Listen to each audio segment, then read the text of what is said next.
இந்த coffee powder, பால் காய வச்சுருக்கேன், தண்ணி நல்லா கொதிக்குது. இந்த தண்ணி வந்து ஃபுல்லாக இருக்குது இல்லைங்களா, இது ஒரு கிளாஸ் வந்து எடுத்து வச்சிடணும். வச்சுட்டு இப்போ வந்து நல்லா கொதிக்குது இல்லைங்களா, இப்போ கேஸை சிம் பண்ணிவிட்டு பச்சை தண்ணியும் ரெடியாக பக்கத்துலேயே வச்சுக்கோங்க. நெக்ஸ்ட் இந்த காஃபி பவுடரை வந்து கேஸ் நல்லா பாருங்க பாயில் ஆகிட்டுருக்கு. அப்போ வந்து ஆஃப் பண்ணிவிட்டு இந்த கப் காஃபியை பவுடரை இதில் சேர்த்துக்கோங்க. ஓகேங்களா?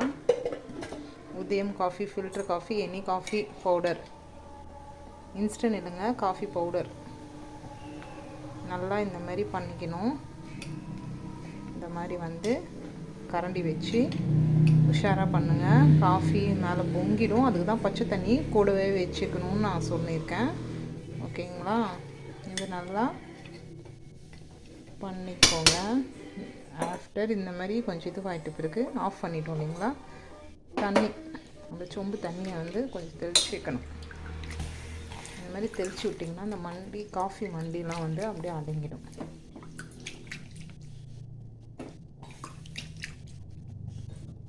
ஒரு 1/2 கிளாஸ் தண்ணி. பால் வந்து ஆரோக்கிய பால், ஆவின் பால் திக் வருது இல்லைங்களா, அந்த திக்கான கன்சிஸ்டன்சி உள்ள பாலை வந்து நீங்கள் வந்து எடுத்துக்கணும். நல்லா இந்த மாதிரி ஸ்ப்ரெட் பண்ணிவிட்டு தண்ணி பண்ணிவிட்டு திருப்பி இந்த சுடு தண்ணி இருக்குது இல்லைங்களா, இது இப்படியே வச்சுக்கணும். ஐயோ, இந்த துணி வேற கண்டுறேன், இல்லை கட் பண்ணுறேன், துணி வேற கண்டுறவே இல்லை. நம்பி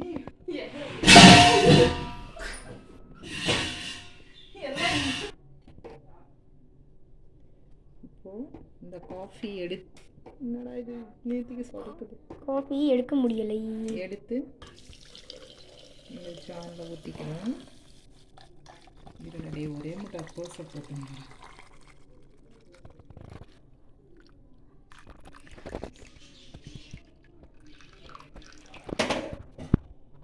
பால் மிக்ஸ் பண்ணணும். காஃபி இதில் இது மிக்ஸ் பண்ணோம்னா கலர்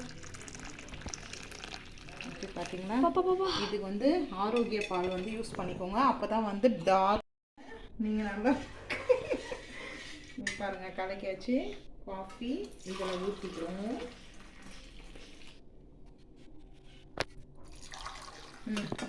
இப்போ என்ன எடு, இந்த கொஞ்சம் காஃபி குடிச்சு டேஸ்ட் பண்ணி.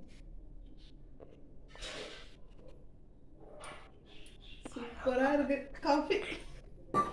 ஓகே, இன்னைக்கு சீக்கிரமான காஃபி முடிஞ்சிச்சு. பாய்.